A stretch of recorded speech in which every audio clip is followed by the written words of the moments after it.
सर्व मान्यवर संयोजक, प्रॅक्टिस मेडिटेशन ग्रुपचे सर्व मान्यवर, तुम्हा सर्वांना नमो बुद्धाय, जय भीम.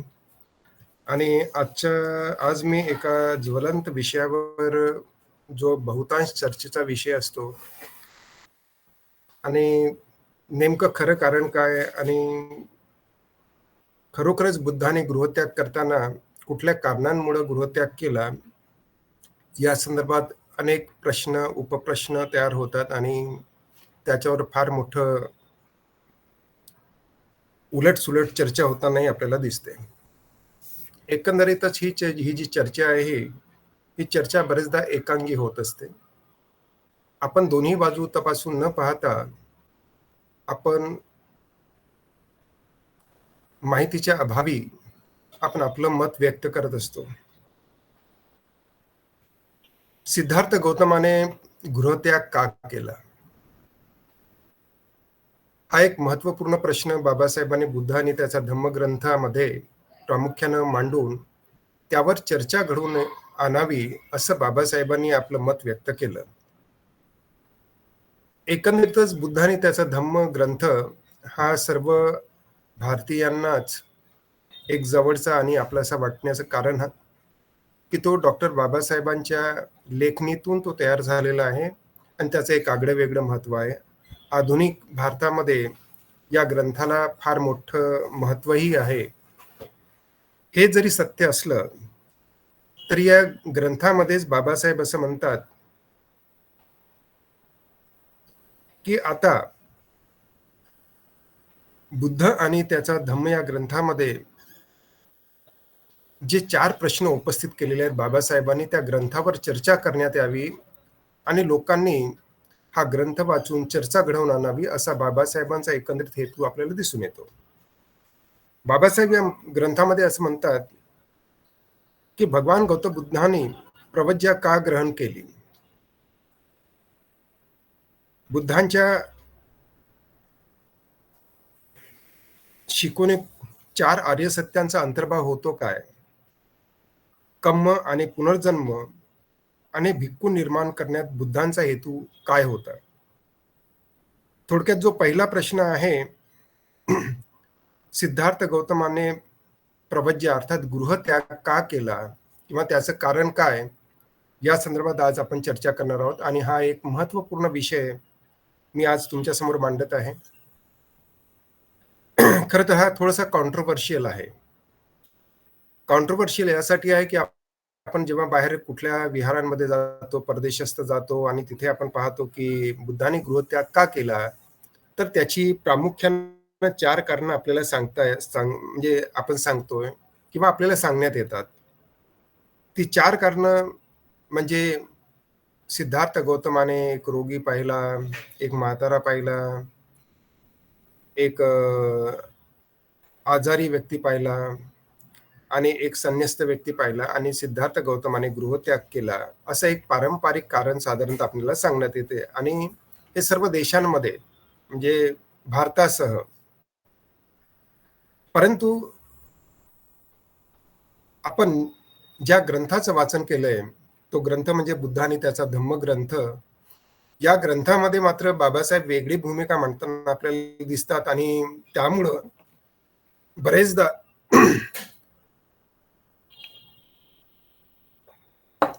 पारंपरिक कारण हे खोटं आहे आणि ते सत्य नाही, असा वादविवाद आपण घालतो किंवा त्याला प्रत्युत्तर म्हणून आपण हे कारण नाकारताना आपल्याला बहुतांशी व्यक्ती आपल्याला दिसतात.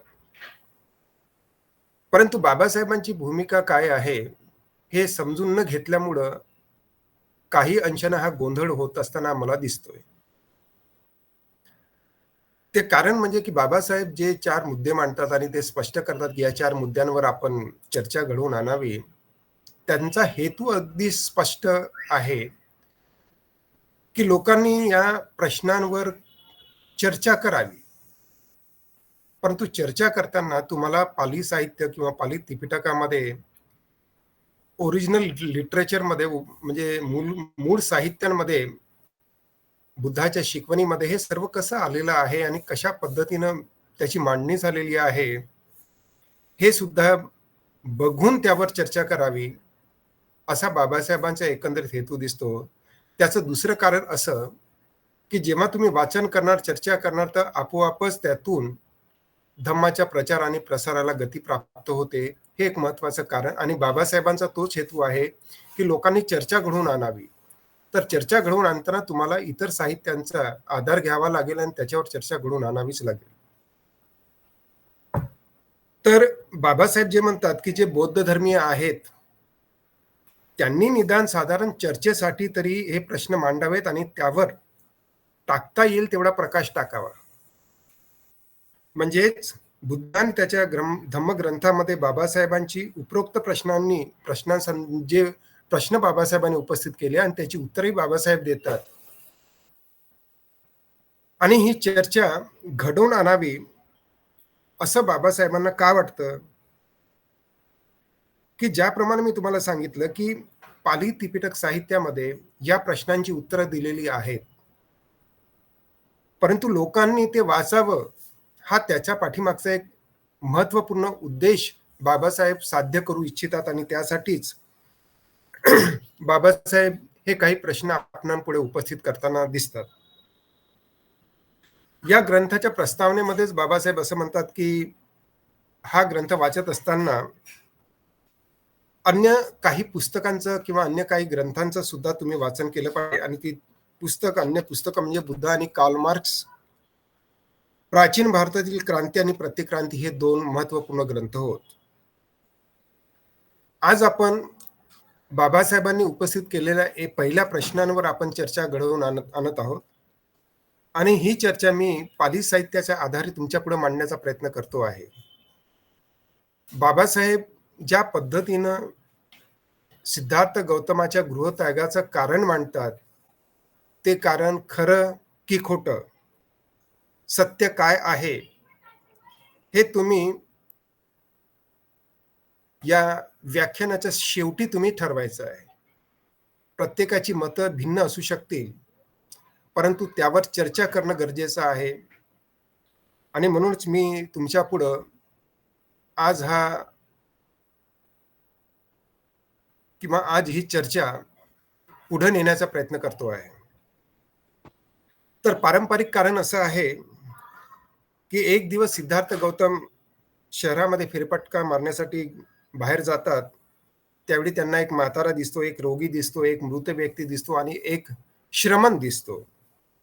संन्यासी व्यक्ती दिसतो आणि म्हणून सिद्धार्थ गौतम वयाच्या 29व्या वर्षी गृहस्थी जीवन सोडून ते गृहत्याग करतात आणि प्रवचन धारण करतात. असा एक मतप्रवाह पाली साहित्यामधून दिसून येतो. आता हा जो मुद्दा पारंपरिक कारण जे पाली साहित्यामध्ये दिसून येतं किंवा पाली भाषेतील ग्रंथांमध्ये प्रामुख्याने हे दिसून येतं, हाच मुद्दा बाबासाहेब सुरुवातीला सांगत असायचे त्यांच्या व्याख्यानातून. त्याचं एक उदाहरण किंवा त्याचं खरोखरच बाबासाहेब पारंपरिक कारण सुरुवातीला सांगत होते काय? तर त्याचं उत्तर आहे होय. आणि ते का बरं सांगत होते? काय कारण होतं? त्याचे संदर्भ काय आहेत? तर बाबासाहेब स्वतः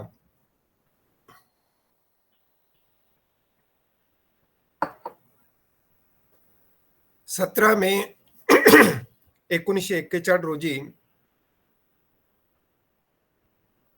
जनता वृत्तपत्रामध्ये त्यांचा एक अग्रलेख प्रकाशित करतात आणि त्या अग्रलेखाचं नाव आहे बुद्ध जयंती आणि तिचं राजकीय महत्व. या अग्रलेखामध्ये बाबासाहेब जी भूमिका मांडतात, ती भूमिका मी तुमच्या पुढे मांडतोय. म्हणजे बाबासाहेब कशा पद्धतीनं पारंपरिक कारणास ते मान्यता देत होते 1956च्या अगोदर. कारण 1956 नंतर बाबासाहेबांचा बुद्ध आणि त्याचा धम्मग्रंथ हा प्रकाशित झालेला आहे. आणि मग ऑल ऑफ सडन बाबासाहेब भूमिका का बदलतात त्यावरही आपण येऊ. तर बाबासाहेब असं म्हणतात, बुद्ध जयंती आणि तिचं राजकीय महत्व या लेखामध्ये की एक दिवस गौतमाने गावातून हिंडून येण्याचा व एकंदरीत सामाजिक परिस्थिती पाहून येण्याची त्याला इच्छा झाली व त्याप्रमाणे रथ जुंपून तो राजवाड्याबाहेर पडला. शहरात शिरल्यानंतर 4 गोष्टी त्याच्या नजरेस पडल्या. प्रथम एक अत्यंत वृद्ध, जराग्रस्त, गलित गात्र, दंतभग्न, चेहऱ्यावर सुरकुत्या पडलेल्या, केस सगळे पांढरे झालेले, पाठीची कमान झालेली, हातात काठी धरून मुंगीच्या मंद गतीने तोंडातून काहीतरी अस्पष्ट बोलत व सर्व शरीर कंपायमान होत त्याच्या नजरेस पडले. पुढे गेल्यानंतर त्याला एक दृश्य दिसले की एक माणूस भयंकर तापाने ग्रस्त झालेला, अत्यंत अशक्त व बेशुद्ध, निराश्रित असा वाटेवरती पडलेला दिसला. आणि पुढे गेल्यानंतर त्या माणसाचे प्रेत तिरडीवर घालून त्याचे नातेवाईक व त्याचे मित्रगण वाहून नेत होते. मी तुम्हाला काही फोटोग्राफ्स दाखवतो. हे एकच फोटोग्राफ्स आहे. याच्यामध्ये ते दृश्य आहेत की इथे तुम्ही पाहत असाल की म्हातारा, आजारी, त्याच्यात हा मृत व्यक्ती, इथे संन्यस्त आणि सिद्धार्थ गौतम आपल्या छन्न आणि त्यांचा कंथक घोडा याच्या सोबत फेरफटका मारत आहे, असं हे चित्र आहे. हे 4 दृश्य पाहतात असं बाबासाहेब त्यांच्या ग्रंथामध्ये मांडतात. आणि त्याच्यानंतर त्यापुढे एक संन्यासी प्रफुल्ल मनाने व शांत चित्ताने हातात भिक्षापात्र घेऊन चालला होता. हे 4थे दृश्य त्याने पाहिले. ही 4 दृश्य पाहून गौतमाच्या मनावर मोठा परिणाम झाला. या 4 दृश्यावरून त्याने बोध घेतला की जगात दुःख आहे. मनुष्य जीवित हे अशाश्वत आहे. असे जर नसते तर उपजलेला मनुष्य रोगग्रस्त न होता, वृद्ध न होता आणि मरण न पावता एकंदरीत 4थे दृश्य म्हणजे संन्यास वृत्ती हेच खरे ध्येय आहे, असे त्याला वाटले. आणि म्हणून ज्या जगात दुःख आहे,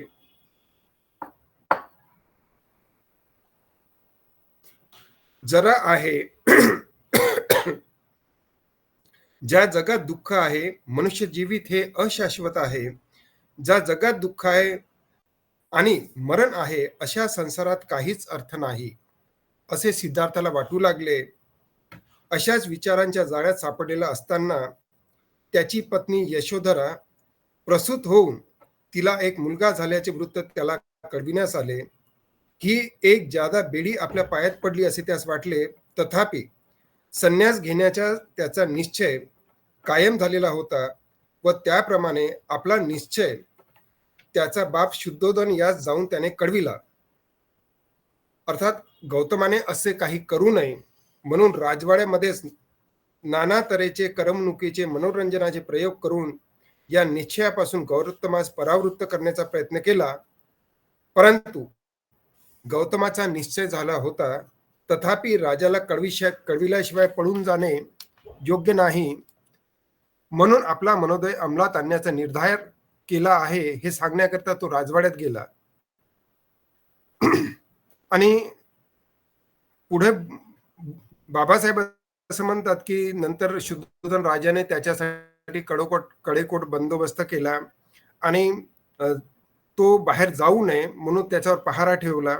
परंतु मध्यरात्री तो जागा झाला व त्याच्या घोडेवाला चंदक या झोपेतून उठविले व त्यास मला जावयाचे आहे, माझ्या घोड्यास घेऊन ये, असे चंदकास सांगितले. व चंदक त्यास प्रथम कबूल होईना व गौतमास जाऊ नको म्हणून त्याला गळ घालू लागला. परंतु गौतमाचा निश्चय अढळ आहे असे दिसल्यावर त्याचा घोडा कंतक यास तो घेऊन आला. गौतमाने त्याची बायको व मूल ज्या खोलीत झोपली होती त्याचे दार हळूच उघडून त्यांच्यावर शेवटची नजर टाकून कंथकावर स्वार होऊन त्या रात्री तो कपिलवस्तू सोडून गेला. असं बाबासाहेब बुद्ध जयंती आणि तिचे राजकीय महत्व 17 मे 1941 रोजी जनता वृत्तपत्रामध्ये हा लेख बाबासाहेबांचा पब्लिश झालेला आहे. तर यावरून आपल्याला असं दिसतं, की बाबासाहेब सुरुवातीला पारंपरिक कारण याला प्राधान्य देत होते किंवा ते सांगण्याचा प्रयत्न करत होते, की सिद्धार्थ गौतमाने कशा पद्धतीने गृहत्याग केला. आता हे जे पारंपरिक कारण आहे, हे सर्व पाली ग्रंथामध्ये काही अंशाने आपल्याला दिसून येतं, विशेषतः अट्टकथांमध्ये. जेव्हा आपण निदान अट्टकथा वाचतो, तर त्याच्यामध्ये आपल्याला काही अशीच आपल्याला माहिती प्राप्त होते आणि त्या माहितीमध्ये आपल्याला असं दिसते,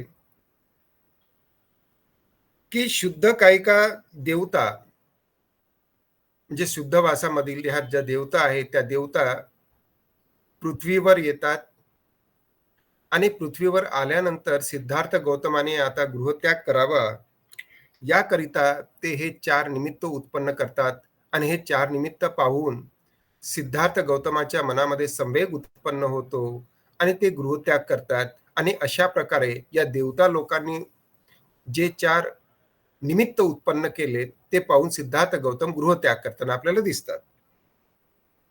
आता जर थोडंसं आपण सिद्धार्थ गौतमाचा जर पूर्व इतिहास जर आपण शोधून काढलाय अट्टकथेमधूनच, तर आपल्याला असं दिसतंय, की निदान कथेमध्ये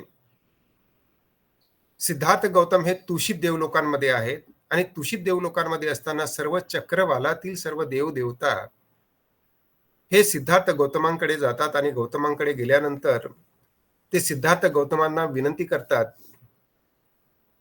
की आता आपण सम्यक संबुद्ध होण्याचा काळ जवळ आलेला आहे. आपण मनुष्य लोकांमध्ये आपण जन्मग्रहण करावा. आणि सर्व देवता लोक त्यांना विनंती करतात आणि त्यानंतर सिद्धार्थ गौतम हे त्यांची विनंती मान्य करताना दिसतात आणि ते महामायेच्या पोटी जन्म घेण्याचं निश्चित करतात. आणि आपण पाहतो, की बुद्धाने त्याच्या धम्मग्रंथामध्येच बाबासाहेब असं लिहितात, स्पष्टपणे लिहितात, की महामायेच्या स्वप्नामध्ये चतुर महाराजिका देवता कशा पद्धतीने येतात, तिची अंघोळ कशी घालतात, तिला सुवासिक उटणं लावून किंवा सुगंधी द्रव्य लावून तिची केशभूषा करून तिला कशा पद्धतीने सजवतात आणि दूषित लोकातून हा बोधिसत्व महामायेच्या कुक्षीमध्ये कशा पद्धतीने प्रवेश करतो, तिला प्रदक्षिणा घालतो आणि विचारणा करतो, की मला शेवटचा जन्म या पृथ्वी तलावर घ्यायचा आहे आणि काय तू माझी माता होशील काय? तेव्हा महामाया अत्यंत आनंदाने होकार देते आणि सिद्धार्थ गौतम बोधिसत्व हे महामायेच्या कुक्षीमध्ये प्रवेश करतात आणि महामायेला गर्भ राहतो असा एक संदर्भ बुद्ध आणि त्याचा धम्मग्रंथ या ग्रंथामध्येच आपल्याला दिसून येतो.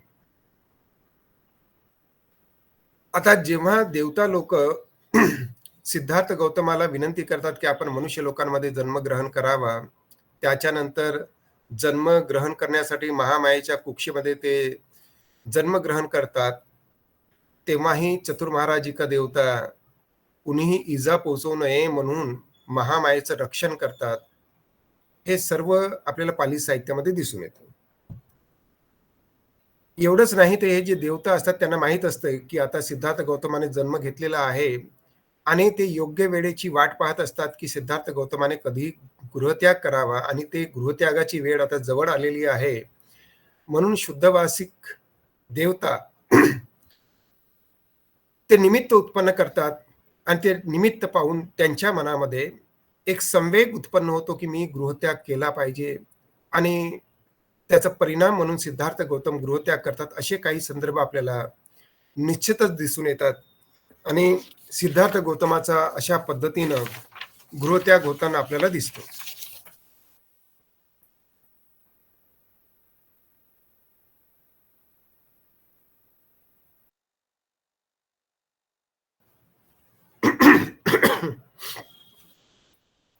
आता हे जे पारंपरिक कारण आहे किंवा बाकीचे काही जे संदर्भ आपल्याला पाली साहित्यामध्ये दिसून येतात, हे संदर्भ आहेतच, त्यात काही दुमत नाही.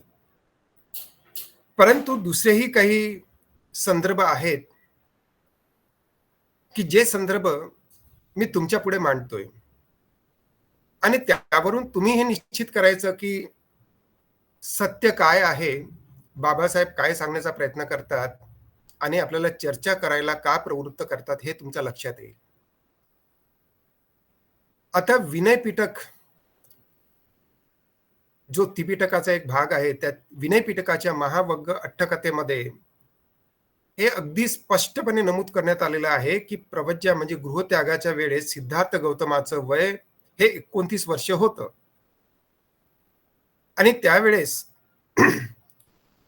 त्याचे वडील शुद्धोधन आणि माता मावशी म्हणजे महाप्रजापती गौतमी हे जवळपास 80 वर्षापेक्षा किंवा 80 वर्षाचे होते. अर्थात ते वयोवृद्ध आहेत, हे अगदी निश्चित आहे. यावरून आपल्या एक गोष्ट लक्षात येते, की सिद्धार्थ गौतम हे त्याच्या वयोवृद्ध आई-वडिलांना त्यांनी पाहिलेलं होतं.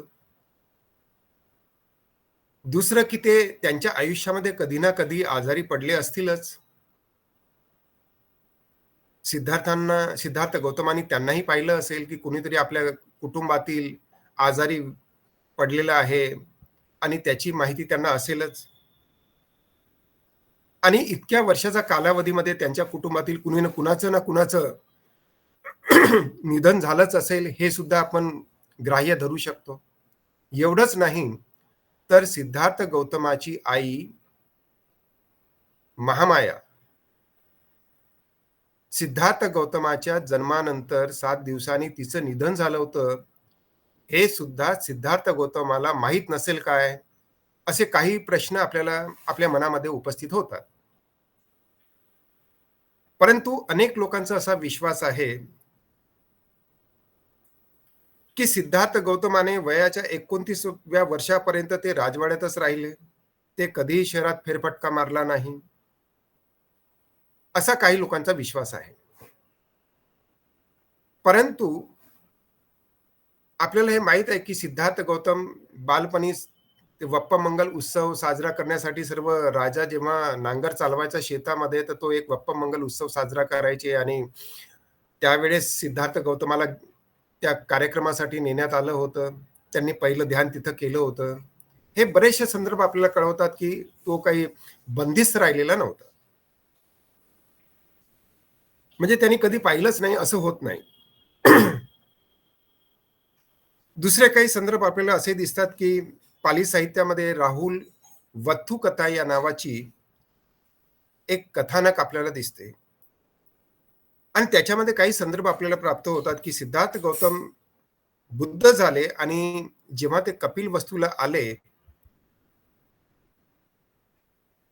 तेव्हा राहुल माता यशोधरा ही तथागत बुद्धांना पाहून म्हणाली आणि आपल्या मुलांना म्हणजे राहुलला ती दाखवत होती, की ते तुझे पिता आहेत आणि तिची ते जे सुत्त आहे किंवा ज्याला आपण म्हणू, की नरसिंह गाथा त्या नरसिंह गाथेमध्ये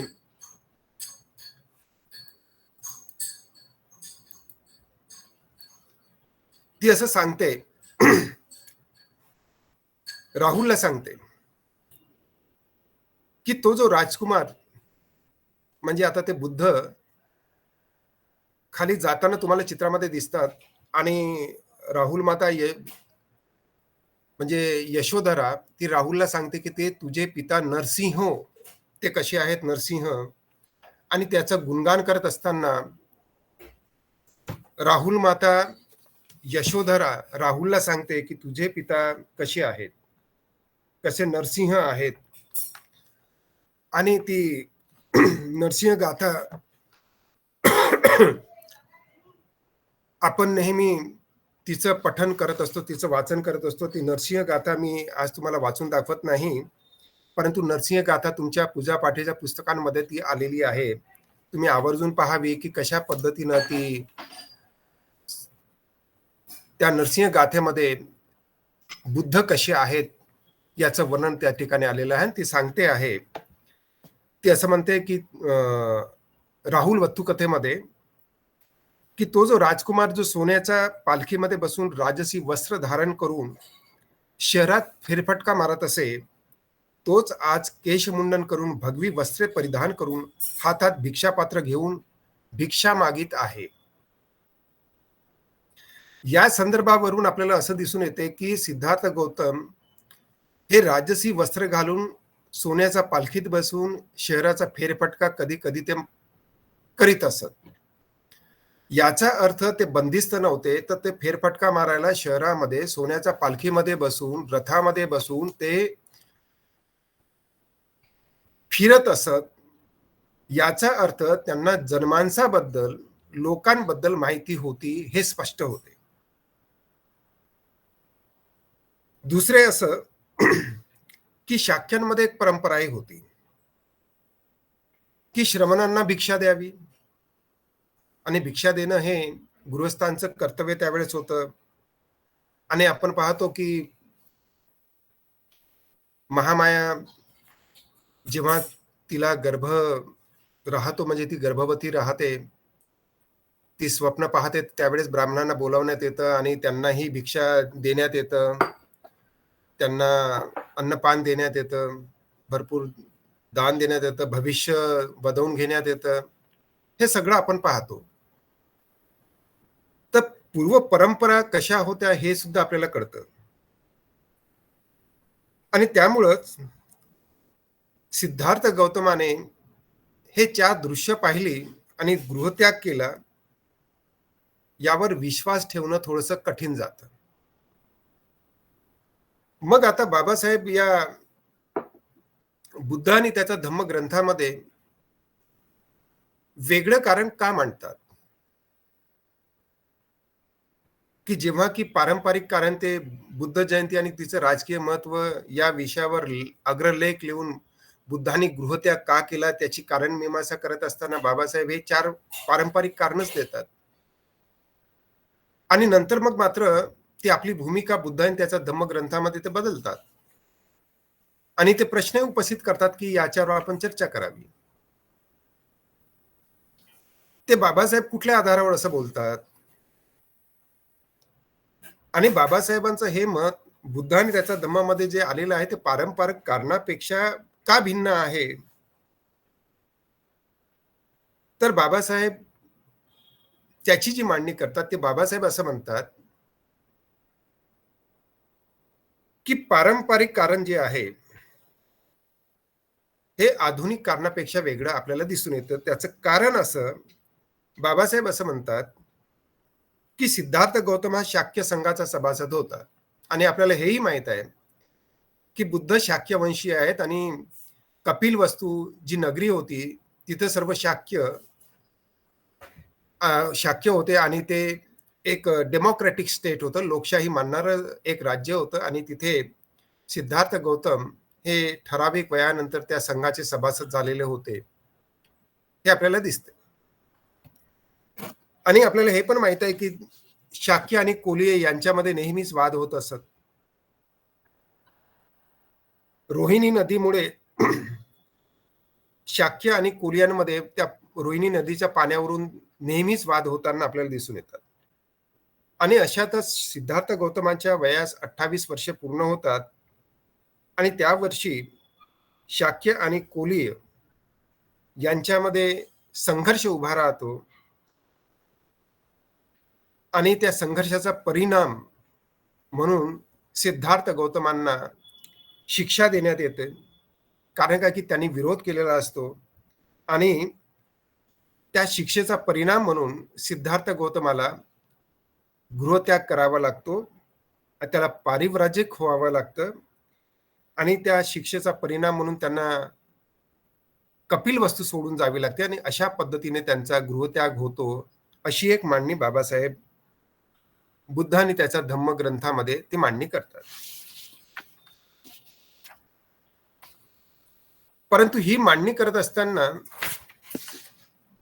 बाबासाहेब हे सगळे संदर्भ जे देतात ते कशाच्या आधारावर? आपण पाहतो की सिद्धार्थ गौतम ते गृहत्याग करतात आणि निघून जातात आणि हे सर्व संदर्भ बाबासाहेब कुठून बरं घेतात?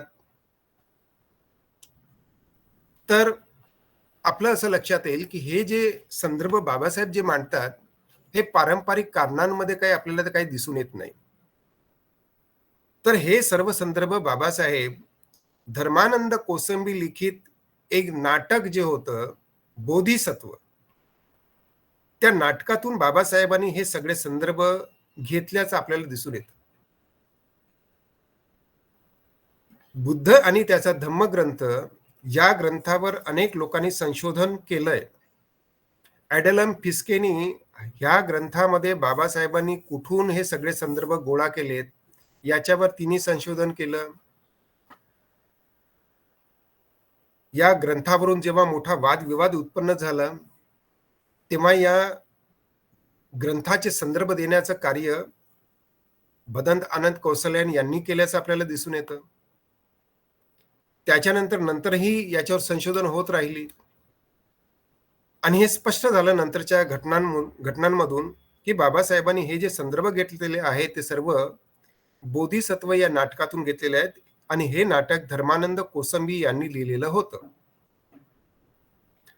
बरं, या नाटकाला काही संदर्भ आहेत का, की हे नाटक काल्पनिक आहे? असा जर आपण प्रश्न उपस्थित केला, तर तोही खरा ठरत नाही. कारण काय, की धर्मानंद कोसंबी हे पालीचे स्कॉलर होते. 100 वर्षापूर्वी त्यांनी महाराष्ट्रामध्ये पहिल्यांदा मुंबई विद्यापीठामध्ये पाली भाषा विभाग सुरू केलाय आणि खऱ्या अर्थाने पाली भाषा प्रशिक्षणाला त्यांनी सुरुवात केली होती. आणि धर्मानंद कोसंबी हे एक स्कॉलर आहेत. ते उगीचच संदर्भाशिवाय काहीही लिहत नाहीत. मी त्यांची ओरिजिनल ते जे नाटक आहे, ते नाटक मी पूर्णतः वाचलंय आणि धर्मानंद कोसंबी त्याची भूमिका लिहत असताना ते म्हणतात, की मी हे जे नाटक लिहत आहे, याला पाली साहित्यांमध्ये काही संदर्भ आहेत. ते फक्त एवढंच लिहितात. आणि ते संदर्भ बाबासाहेब का घेतात? कारण काय, की ते बुद्धिसंगत आहे, तर्कसंगत आहे, म्हणून बाबासाहेब त्याचं ते लेखन बुद्ध आणि त्याचा धम्म या ग्रंथासाठी आणि आपला मुद्दा स्पष्ट करण्यासाठी ते मांडताना आपल्याला दिसतात.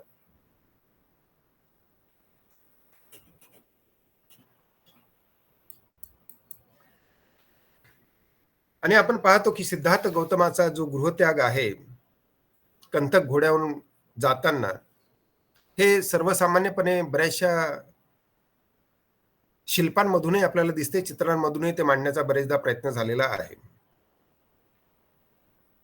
तर बाबासाहेब गृहत्यागाचं पारंपरिक कारण नाकारतात. त्याचं महत्त्वपूर्ण कारण म्हणजे, की हे जे पारंपरिक कारण जे आहे, ते बुद्धिसंगत नाही आणि ते विश्वसनीय वाटत नाही. या कारणास्तव बाबासाहेब नव्या अंगाने धर्मानंद कोसंबीच्या नाटकाच्या अनुषंगाने त्यांनी जे लेखन केलं, तेथील काही उतारे बाबासाहेबांनी या ग्रंथासाठी घेतल्याचं हे स्पष्ट झालेलं आहे. आपल्याला हेही माहीत आहे, की कपिल वस्तूमध्ये शाक्यांचं राज्य होतं आणि शुद्धोधन राजे हे त्या ठिकाणी राजेही होते. त्यांचा राज्यकारभार कपिल वस्तूमधून त्यांच्या सभागृहातून चालवण्यात येत होता. आणि दिग्घनिकायाच्या अनुसार सभागृहाच्या प्रमुखाला राजा म्हणत असत, हे सुद्धा आपल्याला माहित आहे. आणि तेथील राजे हे परंपरेने नव्हे तर लोकशाही पद्धतीनं त्यावेळेस निवडून येत असत. आणि तो राजा जरी असला तरी त्याला सर्वाधिकार काहीच नव्हते. तर शाक्य गणांद्वारे हे राज्य चालविण्यात येत होतं, हे सुद्धा आपल्याला माहित आहे. सर्व शाक्य लोक संथागारामध्ये, सभागारामध्ये एकत्र येत ते राजकीय राजकीय चर्चा करत, एखाद्याला शिक्षा देण्याचं असेल तर ते शिक्षा पण देत असत. आणि हा एक प्रामुख्याने संदर्भ आपल्याला मिळतो, की शाक्य आणि कोलियांमध्ये रोहिणी नदीच्या पाण्यावरून नेहमीच वादविवाद होत असे. आणि त्याचा परिणाम म्हणून सिद्धार्थ गौतमाने जेव्हा त्यास विरोध केला, तर त्यांना शिक्षा देण्यात आली. हे सुद्धा तेवढंच खरं आहे, असं आपण मानायला काही हरकत नाही.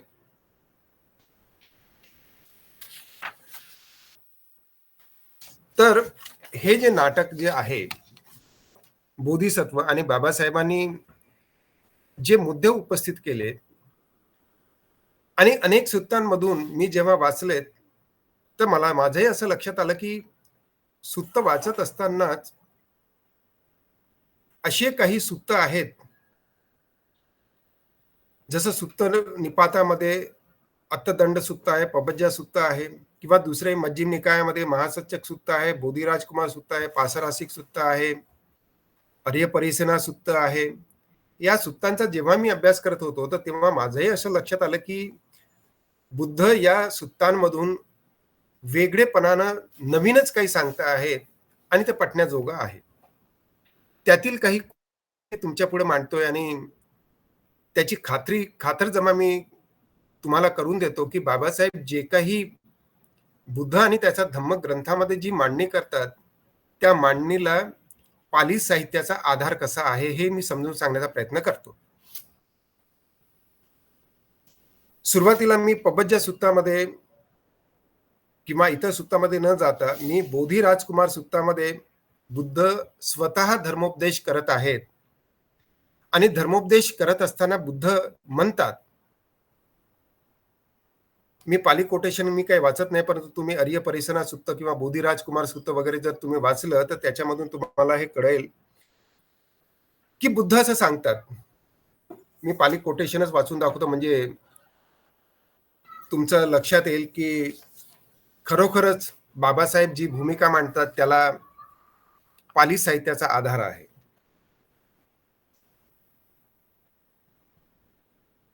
पासरासिक सुत्त मज्जिम निकायामध्ये 26 नंबरचं हे सुत्त आहे. तुम्ही जेव्हा केव्हा तुम्हाला संधी मिळेल, कधीतरी ग्रंथ उघडून पहा. या पासरासिक सुत्तामध्ये 8वा पॅरेग्राफ आहे. बुद्ध असं म्हणतात, सोखों अहं भिक्कवे अपरेण समयेन दहरो व समनो समानो सुसुकाळ केसो भद्रेन युब्बनेन समनागतो पठमेन वयसा अकामकानं माता पितूनं अस्सुमुखानं रुदंतानं केसमंसु ओहारेत्वा कासायानी वत्थानी अच्छादेत्वा अगारस्मा अनगरियं पब्बज्जी. म्हणजे काय, तर बुद्ध असं स्पष्टपणे या सुत्तात मांडतात, सांगतात, की भिक्षूंनो, त्यावेळी मी अगदी तरुण होतो, माझे केस काळेभोर होते, काळेभोर आणि भरदार होते. अपरेन समयेन दहरो व समनो सुसुकाळ केसो, म्हणजे अतिशय सुंदर काळेभोर आणि भरदार अशी केस होते. आणि तारुण्याच्या ऐन बहरात पालीमध्ये भद्रेन योबनेन समनागतो, म्हणजे मी यौवनाने परिपूर्ण असा होतो आणि ऐन तारुण्याच्या बहरामध्ये मी माता पित्याच्या इच्छेविरुद्ध त्यांच्या दुःख शोकाला न जुमानता मी केस व दाढी कापून पित्त वस्त्र परिधान करून संसाराचा त्याग करून गृहहीन संसार पत्करला. सत्यान्वेषण करण्यासाठी आणि अनुपम शांतीचा मार्ग शोधण्यासाठी मी संन्यास स्वीकारला होता. म्हणजे इथं स्पष्टपणे आपल्याला असं दिसतं, की सिद्धार्थ गौतमाने रात्रीला ग्रहत्याग केला नाही, तर आई वडिलांच्या उपस्थितीत तारुण्यामध्ये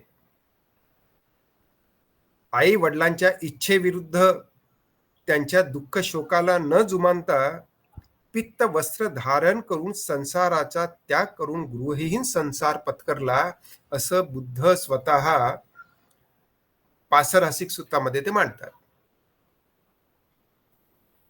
यावरून तुमचं लक्षात आलं असेल, की बुद्ध जेव्हा सुत्तामधून अशी माहिती देतात, तेव्हा पारंपरिक कारण हे आपल्याला पटेनासं होतं.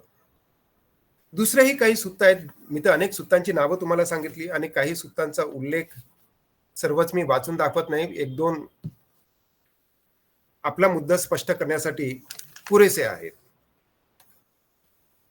आता सुत्त निपातामध्ये अत्तरदंड सुत्त आहे. बुद्ध तिथं काय म्हणतात?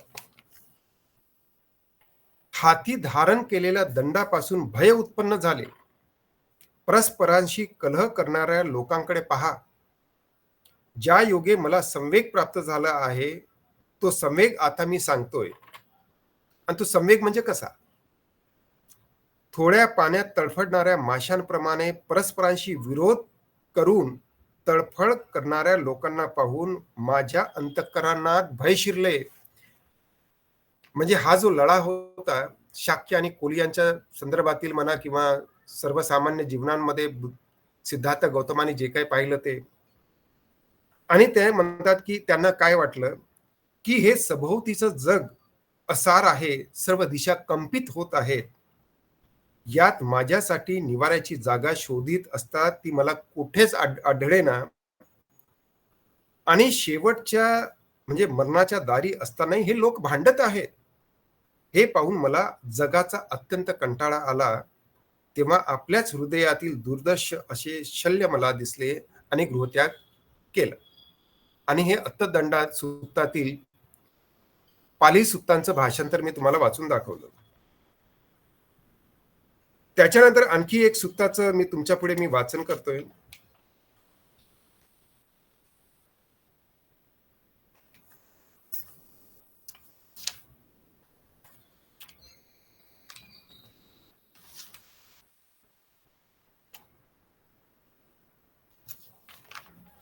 पबज्जा सुत्त, की गृहत्याग का केलं.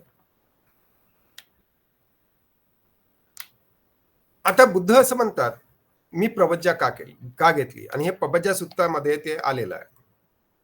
त्या चक्षुमंताने प्रवज्जा कशी घेतली व कोणत्या विचाराने त्याला प्रवज्जा आवडली हे सांगून त्याच्या प्रवज्जेचे मी वर्णन करतो.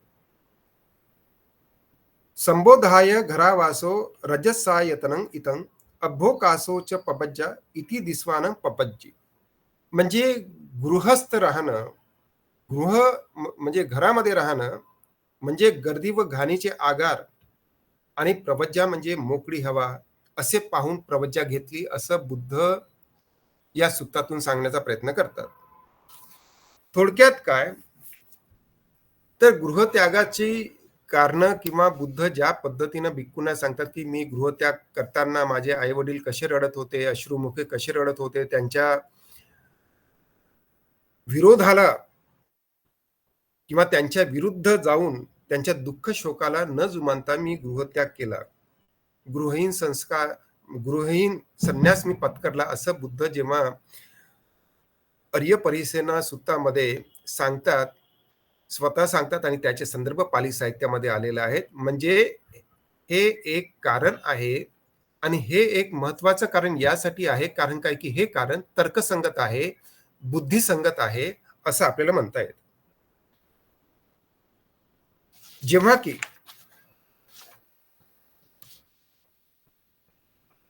सिद्धार्थ गौतमाने का गृहत्याग केला,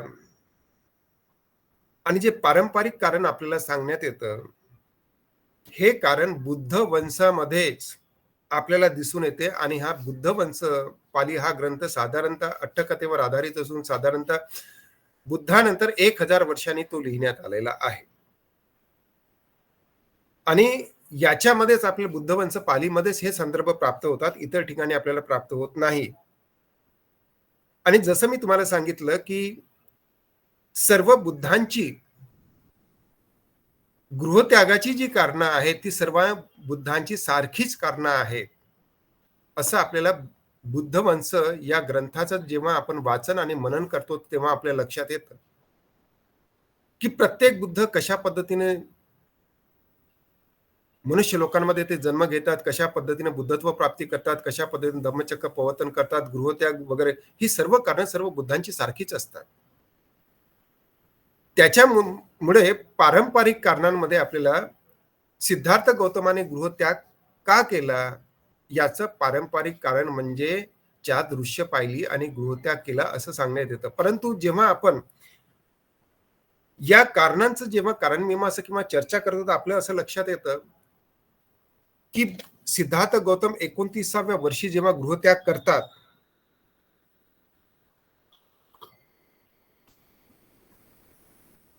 त्यावेळेस राजा शुद्धोधन आणि महाप्रजापती गौतमी हे 80 वर्षाचे आहेत, म्हणजेच ते वृद्ध होते.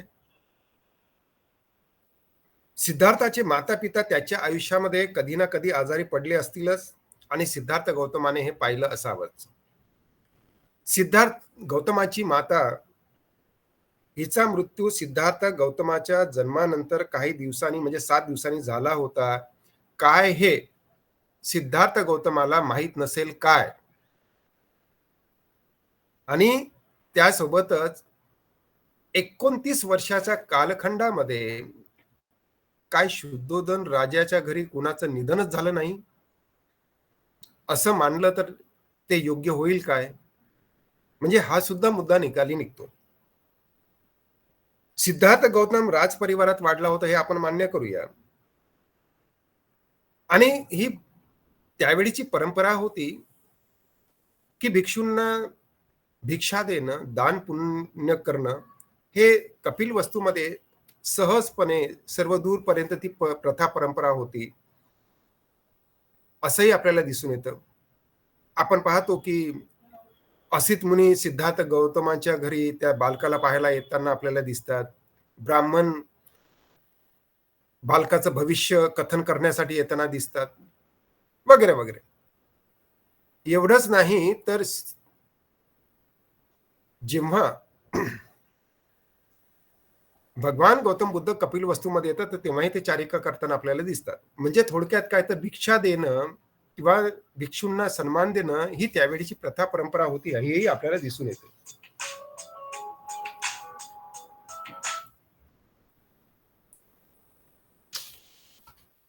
मी थोड्या वेळाने फोन करतोय. दुसरं महत्वाचं की पारंपरिक कारणामुळे सिद्धार्थ गौतमाने गृहत्याग केला, यावर विश्वास ठेवणं थोडंसं कठीण जातं. आणि बाबासाहेब पारंपरिक कारणाविरुद्ध आहेत, असंही आपल्याला दिसतं. तर बाबासाहेब त्या ग्रंथामध्ये जे कारण देतात, ते कारण प्रमुख कारण म्हणजे काय तर रोहिणी नदीच्या पाण्याच्या तंट्यावरून शाक्य आणि कोलियांमध्ये भांडण झालं आणि हा शाक्य आणि कोलियांमधील संघर्षाचा परिणाम म्हणजेच सिद्धार्थ गौतमानी गृहत्याग केला, असा एकंदरीत सूर किंवा अशी चर्चा बाबासाहेब त्या ग्रंथामध्ये मांडतात.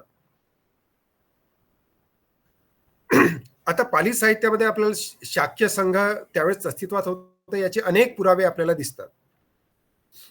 आणि धर्मानंद कोसंबीनी जे नाटक लिहिलं बोधिसत्व, हे साधारणतः 1935च्या आसपास त्यांचं हे नाटक फार फेमस होतं. कारण का की ते धम्म प्रचार आणि प्रसाराचं कार्य करत असताना नाटकाच्या माध्यमातून धम्मोपदेश, धम्म प्रचार प्रसार करण्याचं ते कार्य त्यावेळेस करत होते. तरीही हे जे बोधिसत्व हे जे नाटक आहे, हे कपोलकल्पित अजिबात नाही, तर त्याला पाली साहित्यामध्ये संदर्भ आहेत.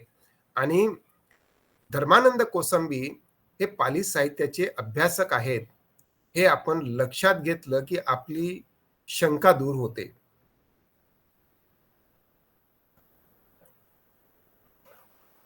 तरी सुद्धा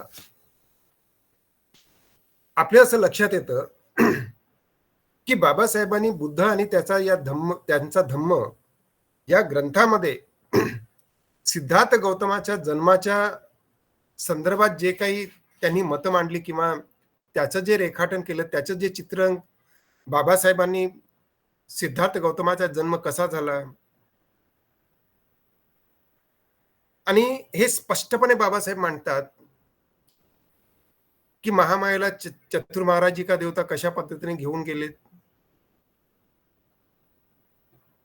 सिद्धार्थ गौतम बोधिसत्व तुषित देवलोकातून महामायेच्या कुक्षीमध्ये कशा पद्धतीने प्रवेश करतात, कशा पद्धतीनं तिला प्रदक्षिणा घालतात, तिला प्रश्न विचारतात, हे बाबासाहेब लिहितात. आणि बोधिसत्व महामायेच्या पुढे प्रकट होऊन तो म्हणतो की मला शेवटचा जन्म या पृथ्वी तलावर घ्यायचा आहे आणि काय तू माझी माता होशील काय, आणि महामाया अत्यंत आनंदाने होकार देते. त्याच्यानंतर दुसऱ्या प्रकरणामध्ये म्हणजे दुसऱ्या धड्यामध्ये त्याच भागात त्या स्वप्नावर चर्चा करण्यात येते, ब्राह्मणांना बोलावण्यात येते आणि ब्राह्मणांना बोलावल्यानंतर त्यांना अन्नपान दिल्यानंतर ते ब्राह्मण भाकीत करतात, की हा मुलगा म्हणजे हे बालक जर गृहस्थ राहिलं तर चक्रवर्ती सम्राट होईल आणि गृहत्याग केला तर हे सम्यक संबुद्ध होतील. अशी भविष्यवाणी अगोदरच केलेली असते. त्याच्यानंतर असित मुनी शुद्धोधन राजाच्या घरी त्या बालकाला भेटायला येतात. 32 लक्षणं 80 अनुव्यंजनाने युक्त असलेलं ते बालक पाहतात.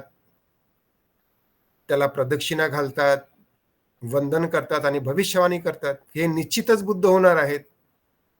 यात काहीच दुमत नाही. त्यांनी केलेली भविष्यवाणी.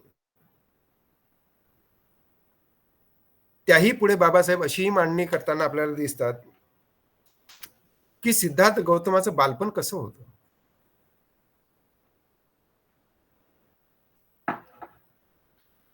तर सुरुवातीची त्यांची जी लक्षणं होती, ती लक्षणं म्हणजे समाधी लावणं. आपण पाहतो की वप्पमंगल उत्सवाच्या वेळेस कशा पद्धतीनं सिद्धार्थ गौतमाला नेण्यात आलं आणि पहिल्यांदाच त्यांनी त्या झाडाखाली बसलेले असताना आणि आजूबाजूला कोणीही नाही असं पाहून त्यांनी समाधी लावलेली आहे. सिद्धार्थ गौतम हे फार दयाशील होते. ते शिकारीला जात नसत. ते मित्रांना ध्यान शिकवायचे. आपण हे पाहतो की देवदत्ताने जेव्हा एका पक्ष्याला मारलं, तो पक्षी खाली पडल्यावर त्याची सेवा शुश्रूषा केली. ते त्याला आधार दिला, त्याला पाणी पाजलं. हे सर्व प्रसंग आपल्याला काय दाखवतात, की सुरुवातीपासूनच त्यांच्या मनामध्ये कशा पद्धतीचा दयाभाव होता. इतरांनी केलेली भविष्यवाणी कशी आहे.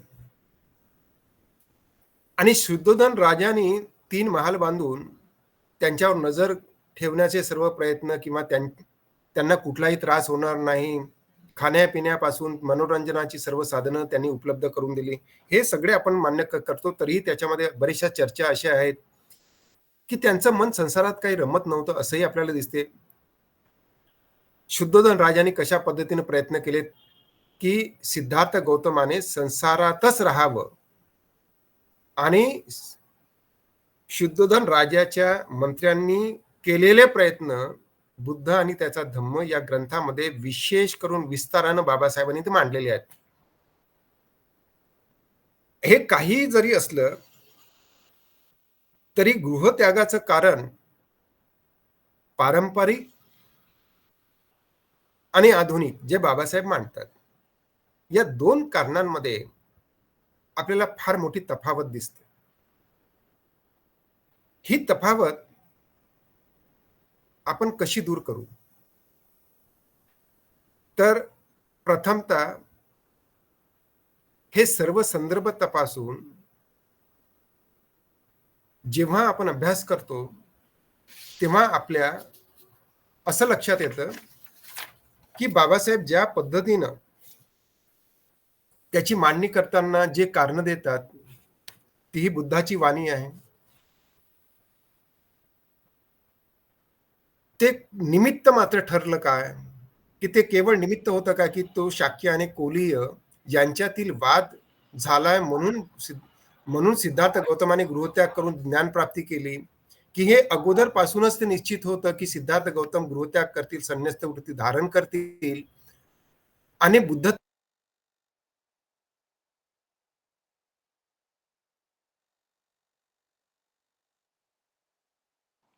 सर तुमचा स्पीकर ऑफ झालेला आहे. सर स्पीकर ऑफ केला आहे तुम्ही. ऑन करा सर स्पीकर. ओके. तर आपल्याला असं दिसतं, की बाबासाहेब ज्या पद्धतीने त्याची मांडणी करतात बुद्धाने त्याच्या धम्मग्रंथामध्ये, परंतु ही मांडणी करत असताना बाबासाहेब पारंपरिक कारणांनाही स्पर्श करतात आणि दोन्ही कारणं आज आपल्या पुढे आहेत. बाबासाहेबांचा हेतू जेव्हा आपण लक्षात घेतो, तर त्यावरून त्यांना कुठलंही वादंग ते उपस्थित करू इच्छित नाहीत. परंतु आपण ते विस्तारानं वाचावं, बुद्ध समजून घ्यावा, यासाठी आपण चर्चा करावी आणि चर्चा करण्यासाठी आपल्याला पाली साहित्याचा किंवा बौद्ध साहित्यातून अभ्यास करून आपली मतं निश्चित करावी लागतील. हे बाबासाहेबांचं मूलभूत ध्येय आहे. त्यामुळं बुद्धाने गृहत्याग कुठल्या कारणावरून केला, हे आपण सुज्ञ वाचक, श्रोते, उपासक यांनीच काय ते ठरवावं, अशी मी आशा करतो आणि या ठिकाणी थांबतोय. नमो बुद्धाय. साधू साधू साधू सर. साधू साधू. कोणाला प्रश्न आहे विचारू शकता, यावरती चर्चा करू शकता. भगवंत आणि गृहत्याग जो केला, यावरती कोणाला काही प्रश्न असेल विचारू शकता, सरांसोबत चर्चा करू शकता.